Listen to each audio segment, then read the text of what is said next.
अस्सलाम वालेकुम, this is Mehran Shaukat. तो ये जो वीडियो है ये हमारी ड्रामा की सीरीज़ की सबसे पहली वीडियो है। और हिस्ट्री वाइज अगर हम स्टार्ट करें तो सबसे पहले हमारे पास ग्रीक ड्रामा आ जाता है। तो ग्रीक ड्रामा डिस्कस करने से पहले उसमें हम इडिपस रेक्स को डिस्कस करेंगे, उसके बाद हम एगामेम्नॉन को डिस्कस करेंगे। ये दो मोस्ट फेमस जो हैं ग्रीक ड्रामाज हैं। इसके बाद आगे हम Christopher Marlowe, Shakespeare, Ben Jonson और आगे ऑनवर्ड हम चलते जाएंगे इंशाल्लाह। तो सबसे पहले हमारे पास ग्रीक ड्रामा आता है। और Greek drama is meant to be performed. Drama हमेशा परफॉर्म किया जाता है और परफॉर्म हमेशा स्टेज पे किया जाता है। तो क्योंकि हमने ग्रीक दौर में, हमें पता है कि ग्रीक दौर में सिर्फ दो चीज़ें लिखी जाती थी, या ड्रामा या एपिक। कुछ शॉर्ट चीज़ें भी थी लेकिन वो इतनी ख़ास ज़्यादा इंपॉर्टेंट नहीं हुई, इतनी ज़्यादा फेमस नहीं हुई। तो ग्रीक थिएटर जो है बहुत ही ज़्यादा इम्पॉर्टेंट है। इसकी एक एक चीज़ के बारे में हमें नॉलेज होनी चाहिए। तो ग्रीक ड्रामा पढ़ने से पहले सिर्फ एडिपस रेक्स पढ़ने से गुजारा नहीं होगा, हमें इसके थिएटर के बारे में भी पता होना चाहिए। तो इसका जो थिएटर है उसको हम डिस्कस करना शुरू करते हैं। तो ये कुछ पार्ट्स हैं ग्रीक थिएटर के। सबसे पहला मतलब ये इसके अंदर जो ज़्यादा सारी आप लाइंस देख रहे हैं एक सेमी स्फेयर की शेप में, सेमी सर्कल की शेप में, जिसके ऊपर थिएट्रॉन लिखा हुआ है। ये सारी की सारी जगह, ये जो थिएट्रॉन है, थिएट्रॉन का मतलब होता है व्यूइंग स्पेस या व्यूइंग प्लेस। एक ऐसी जगह जहाँ पर बैठकर देखा जा सके किसी की तरफ। तो ये सारी की सारी जगह थी जहाँ पर ऑडियंस बैठा करती थी। ये सारी की सारी जो जगह है ये ऑडियंस यहाँ पर बैठा करती थी। तो ये थी इनकी व्यूइंग स्पेस, जिसको हम थिएट्रॉन के नाम से जानते हैं। उसके बाद ये हमारे पास था ऑर्केस्ट्रा। ऑर्केस्ट्रा का मतलब ये है जहाँ पर खड़े होकर कुछ गाया जाए। तो ये सर्कल जो था, ये सर्कल शेप जो थी, ये वो जगह थी जहाँ पर कोरस खड़ा होकर अपने सॉन्ग्स गाता था। तो उसको हम कहते हैं ऑर्केस्ट्रा। कोरस के बारे में हमें ये पता होना चाहिए, कोरस हमेशा गा कर ही सब कुछ बताया करता था। तो ये ऑर्केस्ट्रा वाली जगह पर कोरस खड़ा हुआ करता था, क्योंकि उस ज़माने में माइक्स वगैरह और ऐसा कुछ नहीं होता था, तो इसलिए वो स्टेज और ऑडियंस के दरमियान में होते थे। और इस ऑर्केस्ट्रा के बिल्कुल दरमियान में यहाँ पे करके एक आल्टर हुआ करता था, ALTAR वाला, जिसको कुर्बान गाह कहते हैं, स्लॉटर हाउस जिसको हम कहते हैं। तो क्योंकि ग्रीक दौर के ज़्यादातर प्लेस जो थे वो एक ही गॉड को खुश करने के लिए परफॉर्म किए जाते थे, इसीलिए ये आल्टर ही थी जिसकी वजह से यहाँ पर स्टेज लगा। आल्टर की वजह से यहाँ पर ड्रामास परफॉर्म होते थे और आल्टर पर कुर्बानियाँ होती थी जो अपने गॉड्स को ये खुश करने के लिए दिया करते थे। उसके बाद ये हमारे पास एक जगह आ जाती है, ये पैराडॉस, ये दोनों साइड्स पर पैराडॉस कहते हैं इनको। पैराडॉस का मतलब है वॉकिंग स्पेस, एक ऐसी जगह जहाँ से जो स्टेज एक्टर्स थे वो आया करते थे और आकर स्टेज पर चढ़ जाया करते थे। तो ये पैराडॉस कहलाती हैं। और उसके बाद ये हमारे पास स्कीन, स्कीन हम कहते हैं आमतौर पे तो बैक स्टेज को, लेकिन ये स्टेज था। और उसके बाद स्टेज के पीछे एक दो दरवाजे हुआ करते थे जहाँ से एक्टर्स एंटर होते थे, कॉस्ट्यूम्स वगैरह चेंज करके, रोल्स वगैरह अपने चेंज करके। ये सारी की सारी जो चीज़ें हुआ करती थी। तो अब हमने इस चीज़ में ग्रीक थिएटर में कुछ चीज़ों को डिस्कस कर लिया। थिएट्रॉन व्यूइंग प्लेस, जहाँ पर लोग बैठकर देखा करते थे। ये सारी की सारी स्टेज, जिस तरह आजकल स्टेडियम के अंदर स्टेज होती हैं और लोग वहाँ पर बैठकर देखते हैं, तो ये सारी स्टेज थी। ये पैराडॉस आने जाने के लिए, जो एक्टर्स के आने जाने के लिए जगह होती थी। ऑर्केस्ट्रा जहाँ कोरस होता था और दरमियान में एक आल्टर होती थी। और ये स्कीन, जिसका मतलब है कि ये बैक स्टेज था या स्टेज था। और आगे एक और पिक्चर आपको दिखाता हूँ मैं, उससे आपको मज़ीद क्लियर हो जाएगा कि और क्या क्या कुछ होता था। तो अगर आप इसको देखें, ये प्रॉपरली वो ग्रीक थिएटर था। ये सारी की सारी जगह, जिसको हम, ये सारी की सारी स्टेयर्स टाइप जगह, यहाँ पर लोग बैठा करते थे, यहाँ से बैठकर प्ले को देखा जाता था। ये दरमियान में जो गोल जगह है ये है ऑर्केस्ट्रा। ये ऑर्केस्ट्रा था, यहाँ पे कोरस खड़ा हुआ करता था। ये इस इमेज के अंदर अगर आप देखें तो ये कोरस खड़ा भी है यहाँ पे। उसके बाद ये जो दरमियान में हमें ये नज़र आ रहा है ये है आल्टर, जिसको हम कुर्बान गाह कहते हैं, जहाँ पर कुछ कुर्बानियाँ दी जाती थी गॉड्स और गॉडेसेस वगैरह को खुश करने के लिए। और उसके बाद ये हमारे पास सामने आ गया स्टेज। ये जो है ये स्टेज है, और स्टेज के ऊपर आप ये देख रहे होंगे ये कुछ विंडोज़ टाइप बनी हुई हैं यहाँ पर भी। ये विंडोज़ इसलिए बनाई जाती थी क्योंकि पुराने जो ग्रीक दौर के ड्रामास थे उनमें गॉड्स और गॉडेसेस का एक्टिव रोल हुआ करता था, बहुत ही ज़्यादा इम्पोर्टेंट हुआ करते थे वो। सारे के सारे जो ग्रीक दौर में गॉड्स और गॉडेसेस का एक्टिव रोल होता था, और इसी वजह से वो यहाँ से विंडोज़ से गॉड्स और गॉडेसेस दिखाए जाते थे ऑडियंस को। होते वो कैरेक्टर्स ही थे जिन्होंने मास्क पहनकर गॉड को पोर्ट्रे किया होता था कि ये इस चीज़ का गॉड है, ये इस चीज़ का गॉड है, लेकिन वो विंडोज़ से दिखाते थे ताकि नीचे बैठी हुई ऑडियंस को ये पता लग सके कि ये आसमान का व्यू दिया जा रहा है हमें, या आसमान से हमें गॉड देख रहे हैं। उसके बाद लिटरेचर की बात कर लें ग्रीक एरा में, क्योंकि ग्रीक थिएटर की बात कर रहे हैं, तो लिटरेचर ग्रीक एरा में बहुत मतलब छोटी छोटी चीज़ें भी कुछ थी, डायथ्राम्स और हिम्स थी और इस तरह की चीज़ें कुछ थी। लेकिन लिटरेचर में मोस्ट इम्पॉर्टेंटली दो चीज़ें थी, सिर्फ ड्रामा और एपिक। अगर आपने एरिस्टोटल की ट्रेजेडी की डेफिनेशन पढ़ी हो तो उसके अंदर भी वो यही बात करता है, इन अ ड्रामेटिक और इन अ नैरेटिव फॉर्म। तो इससे हमें ये पता लगता है कि उस दौर में सिर्फ दो चीज़ें थी, या तो ड्रामेटिक फॉर्म में या नैरेटिव फॉर्म में। अगर तो ड्रामेटिक फॉर्म में है जिसमें डायलॉग्स होते हैं तो वो ड्रामा है, और अगर नैरेटिव फॉर्म में है तो वो ऑब्वियसली एपिक है, क्योंकि उस दौर में नॉवेल्स थे ही नहीं। नॉवेल्स हमारे पास आए हैं इंग्लैंड की 18th सेंचुरी में जाके, इंग्लैंड की हिस्ट्री की। तो ड्रामा और एपिक ये दो चीज़ें हमारे पास आ गई, और हमने हिस्ट्री की फर्स्ट वीडियो में भी ये डिस्कस किया ग्रीको रोमन पीरियड में कि एपिक उसी दौर की ईजाद है, और लिटरेचर के लिए सबसे पहला एरा माना जाता है ग्रीको रोमन पीरियड को, और सबसे ज़्यादा सिग्निफिकेंट भी उसी को माना जाता है क्योंकि उसने इंस्पायर किया पूरी की पूरी इंग्लिश हिस्ट्री को। और ड्रामा जो है ये दो तरह का होता था, ट्रेजेडी और कॉमेडी। ट्रेजेडी वो चीज़ होती है जिसके अंदर कैरेक्टर अबव एवरेज होते हैं, मतलब आम लोगों से कुछ बेहतर कैरेक्टर्स दिखाए जाते हैं। क्यों? क्योंकि अगर हमारे जैसा कोई बंदा होगा थोड़ा सा हमसे बेहतर होगा, और उसके अंदर कोई एक आधा फ्लॉ होगा जिसको हम हमार्शिया कहेंगे, या ट्रेजिक फ्लॉ, या एरर ऑफ जजमेंट कहेंगे। जब वो एक बंदा उसके ऊपर कोई डाउनफॉल आएगा अपने उस हमार्शिया, उस एरर ऑफ जजमेंट, उस ट्रेजिक फ्लॉ की वजह से, तो ऑडियंस के अंदर दो चीज़ें पैदा होंगी, पिटी और फियर। पिटी कहते हैं तरस को, फियर कहते हैं खौफ या डर को। ऑडियंस के अंदर ये खौफ का एलिमेंट पैदा होगा कि ये जो इसके साथ हुई है ट्रेजेडी, ये हमारे साथ भी हो सकती है। तो ये ट्रेजेडी का मेन मकसद था, तो इसीलिए कैरेक्टर्स को थोड़ा सा अबव एवरेज रखा जाता था। इडिपस आम इंसान है लेकिन किंग है, हैमलेट आम इंसान है लेकिन प्रिंस है, डॉक्टर फॉस्टस आम इंसान है लेकिन स्कॉलर है, अबव एवरेज है, आम लोगों से थोड़ा सा ऊपर है। तो जब उन पर ट्रेजेडी आई तो ऑडियंस के अंदर एक पिटी और फियर अराउज हो गया। ये मेन मकसद होता है ट्रेजेडी का। तो ट्रेजेडी में अबव एवरेज होते हैं कैरेक्टर्स, और कॉमेडी में बिलो एवरेज होते हैं। तो ग्रीक एरा में ये दो चीज़ें लिखी जाती थी, ड्रामा और एपिक। और ड्रामा की फर्दर दो टाइप्स थी, एपिक ड्रामा की फर्दर दो टाइप्स थी, कॉमेडी और ट्रेजेडी। तो हमारा, क्योंकि हम ग्रीक थिएटर को डिस्कस कर रहे हैं, तो एपिक से फ़िलहाल हमारा कोई काम नहीं है, तो हम ट्रेजेडी और कॉमेडी को ही डिस्कस करेंगे। ये कुछ इंपॉर्टेंट चीज़ें थी ग्रीक थिएटर में, मतलब ग्रीक थिएटर में जो परफॉर्म करते थे लोग, उसमें ये कुछ चीज़ें इंपॉर्टेंट हुआ करती थी। सबसे पहली चीज़ इसमें हुआ करती थी मास्क। ग्रीक थिएटर में, ग्रीक दौर में लोग जो परफॉर्म किया करते थे वो मास्क पहन के, ग्रीक थिएटर में जो लोग थे वो मास्क पहन के परफॉर्म किया करते थे। क्यों मास्क पहनते थे, इसके पीछे दो तीन छोटी छोटी रीज़न्स हैं।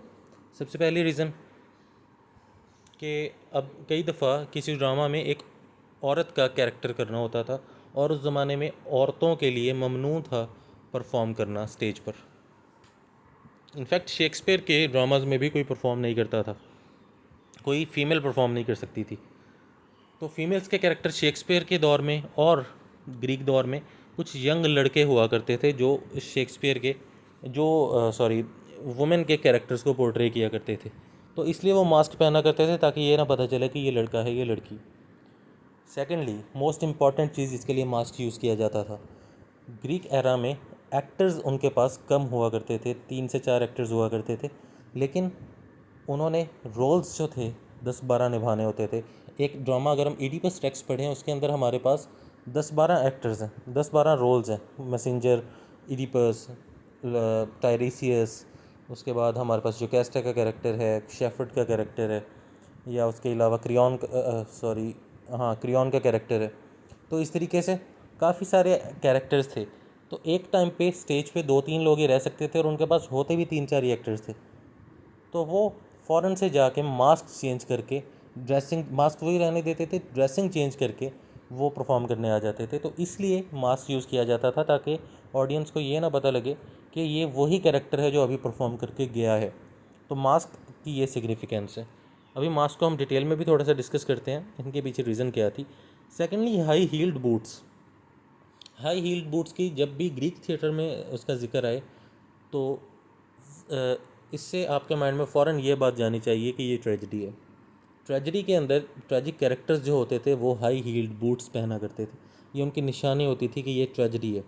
सेकेंडली, जो लॉन्ग सॉक्स पहना करते थे वो कॉमेडी के कैरेक्टर्स होते थे, विदाउट शूज़, सिर्फ लॉन्ग सॉक्स पहना करते थे। तो वो एक थोड़ा सा कॉमिक एलिमेंट बता देता है कि बूट पहने नहीं है लेकिन सॉक्स पहन दी है। तो ये कॉमिक एलिमेंट होता था। ये लॉन्ग सॉक्स ये कॉमेडी के कैरेक्टर्स पहना करते थे। उसके बाद आल्टर, जिस तरह हमने पहले स्टेज में डिस्कस किया, आल्टर कुर्बान गाह को कहते हैं। और ग्रीक ज़्यादातर जो थे वो ड्रामास परफॉर्म करते थे एक ही गॉड को खुश करने के लिए, और वो था डायोनाइसिस। ग्रीक दौर का यूनान का एक शहर भी है डायोनाइसिया।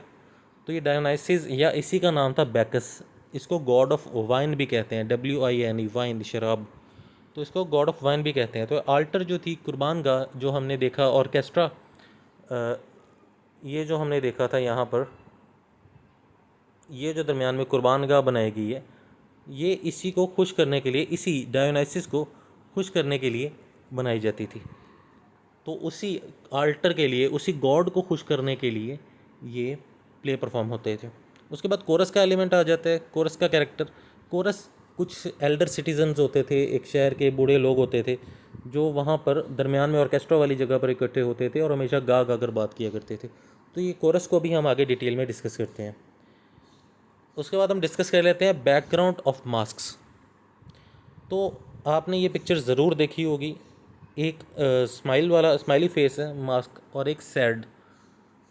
तो ये जो स्माइल वाला और सैड वाला, स्माइल वाला हमेशा कॉमेडी को बताता है, कॉमेडी को सिंबलाइज़ करता है, और ये जो सैड वाला है ये हमेशा ट्रेजेडी को सिंबलाइज़ करता है, ये मास्क। तो ये ग्रीक दौर से चलते हुए आ रही है। ये इमेज आपने अक्सर देखा होगा, जहाँ भी ड्रामेटिक परफॉर्मेंसेज हो रही हैं ये इमेज बनी होती है, लेकिन आपको इसकी रीज़न नहीं पता थी क्यों होती है। तो ये हंसी वाली कॉमेडी के लिए और सैड वाली ट्रेजेडी के लिए। इसके पीछे एक और भी रीज़न है, मैं आपको वो भी अभी बताता हूँ। तो ये स्माइलिंग मास्क जो है ये थैलिया को सिंबलाइज़ कर रहा है। थैलिया म्यूज़ ऑफ कॉमेडी थी। म्यूज़ क्या होती है? हमें इतना पता है कि ग्रीक दौर में गॉड्स और गॉडेसेस का बहुत ज़्यादा इन्फ्लुएंस हुआ करता था। तो जिस तरीके से अगर हम कोई बुक लिखते हैं, कोई बुक पब्लिश करवाते हैं, और एक्नॉलेजमेंट के लिए हम शुरू में लिख देते हैं कि first of all I thank to Allah Almighty and the prophet, और उसके बाद मैं सबका शुक्रगुज़ार हूँ, मेरे माँ बाप, बहन भाई, मेरे दोस्त अहबाब जिन्होंने मुझे ये बुक लिखने में मदद दी। इसी तरीके से म्यूज़ होती थी जिसको जिसका वो शुक्र अदा किया करते थे कि ये जो म्यूज़ है इस चीज़ की, इसने मुझे ये शर्फ बख्शा कि मैं इस चीज़ को लिख सका। म्यूज़ क्या होती है? टोटल हिस्ट्री में 9 म्यूज़ हैं। गॉड्स जितने भी थे, हर चीज़ का गॉड था ग्रीक दौर में, और सबसे बड़ा इनका जो गॉड था, सब गॉड्स का बाप जो था वो था ज़्यूस, ZEUS, ज़्यूस। ये मैं आपको इधर लिख भी देता हूँ। ये था ज़्यूस। तो ये सब गॉड्स का बाप था। तो जब किसी दुनिया में किसी लड़की के साथ इस ज़्यूस ने शादी की, एक गॉड और एक आम नॉर्मल इंसान, एक लड़के की शादी हुई, तो उनसे जो बेटियां पैदा हुई उनको हम कहते हैं म्यूज़। तो म्यूज़ जो है, 9 म्यूज़ हैं टोटल। और जो कॉमेडी की म्यूज़ समझी जाती है वो समझी जाती है थैलिया। जिस तरह मैंने अभी बताया, एक्नॉलेजमेंट के लिए हम हर किसी को एक्नॉलेज करते हैं, हम बताते हैं कि मैं उसका शुक्रगुज़ार हूँ, मैं उसका शुक्रगुज़ार हूँ कि उसने मुझे इसमें मदद दी। तो थैलिया का शुक्रगुजार होना पड़ता था कॉमेडी लिखने से पहले। कॉमेडी जब आप लिखा करते थे उससे पहले बताना पड़ता था कि मैं फ़र्स्ट ऑफ़ ऑल इसका शुक्रगुजार हूँ थैलिया का, कि इसने मुझे ये शर्फ बख्शा कि मैं ये कॉमेडी लिखूँ। इसी तरीके से मेल्पोमिन वो ट्रेजेडी की म्यूज़ थी। और ये म्यूज़ का वर्ड शायद आप लोगों ने एपिक में ज़रूर सुना हो। एपिक में सबसे पहले म्यूज़ को इन्वोक किया जाता था। इन्वोक करने का मतलब है कि उसको पुकारा जाता था, उसका शुक्र अदा किया जाता था। जिस तरीके से पैराडाइज लॉस्ट में मिल्टन ने यूरेनिया एक म्यूज़ थी, म्यूज़ ऑफ एपिक, उसका जिक्र किया, उसको इन्वोक किया। तो हर एपिक में हमेशा, कोई भी आप एपिक उठा के पढ़ लें, उसके स्टार्ट में हमेशा इन्वोक किया जाता है, इन्वोकेशन होती है किसी म्यूज़ की। तो स्माइलिंग फेस जो है, ये जो म्यूज़ ऑफ कॉमेडी है थैलिया, ये उसको भी सिंबलाइज कर रहा हो सकता है, ये स्माइलिंग फेस। और ये जो सैड फेस है, ये मेल्पोमिन जो म्यूज़ ऑफ ट्रेजेडी है, ये उसको भी सिंबलाइज कर सकता है। तो उसके बाद आगे चलते हैं, रोल ऑफ कोरस।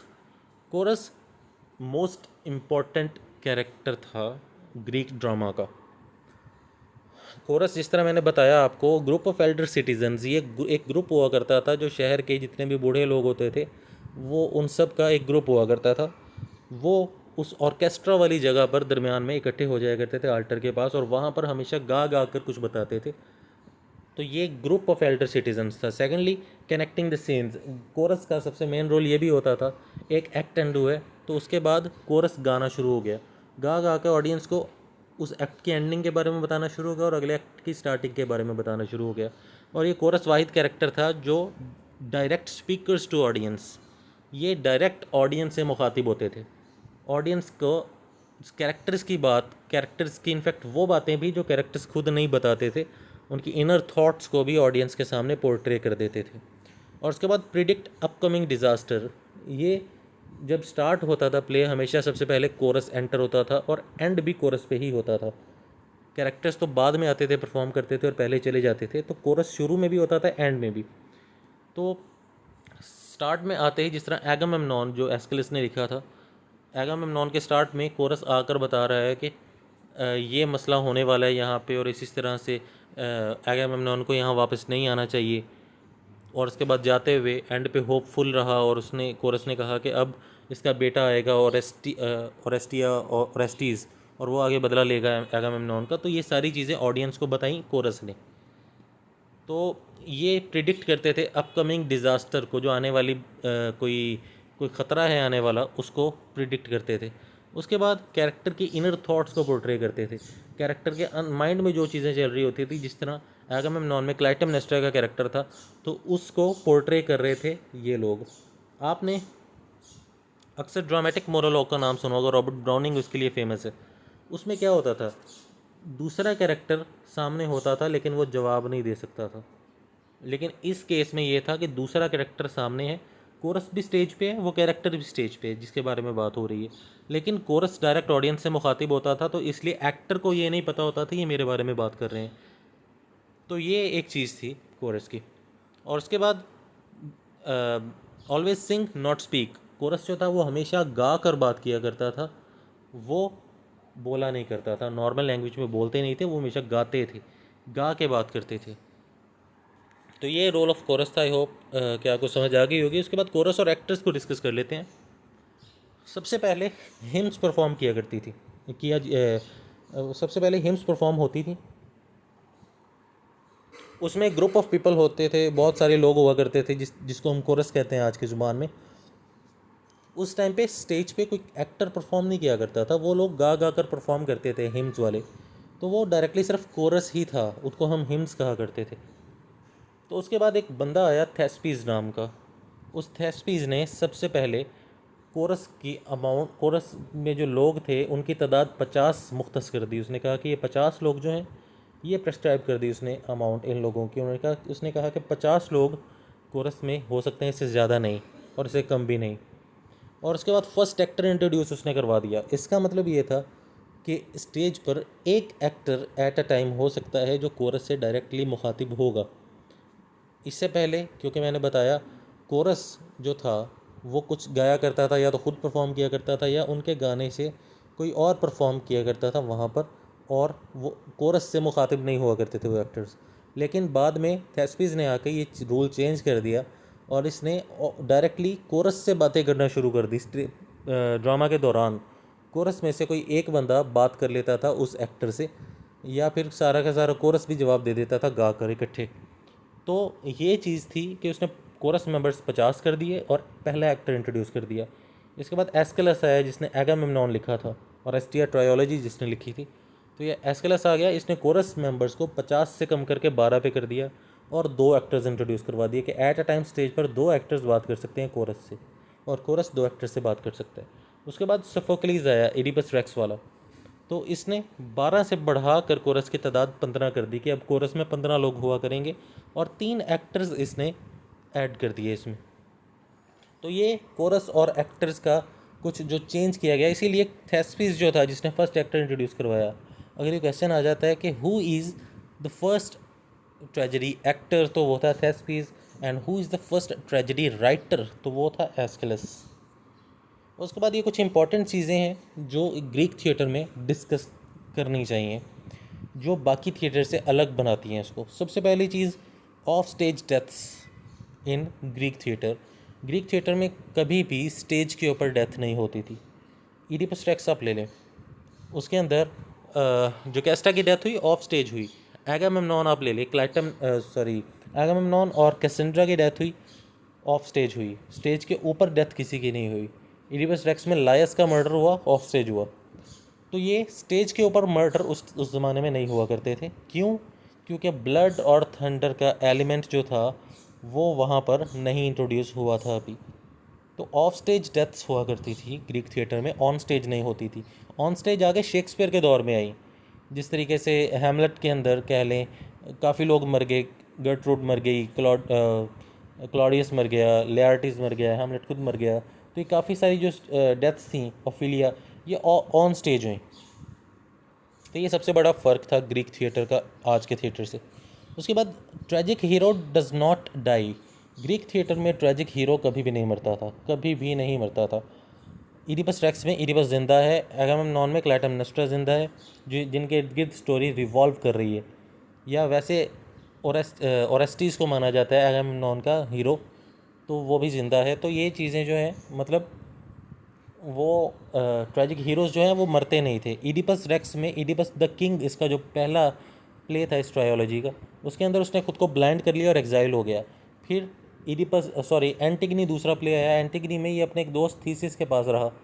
उसके बाद थर्ड जो पार्ट था इडिपस एट कॉलोनस, उसमें ये खुद एक टायरिसिस की तरह का एक ब्लाइंड प्रॉफिट बन गया, तो खुद नहीं मरा।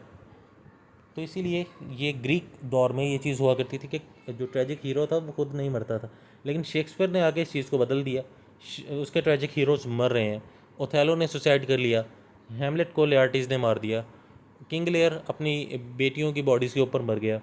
उसके बाद मैकबेथ में मैकडफ ने उसको मार दिया, जूलियस सीज़र उसमें भी उसका मर्डर हो गया।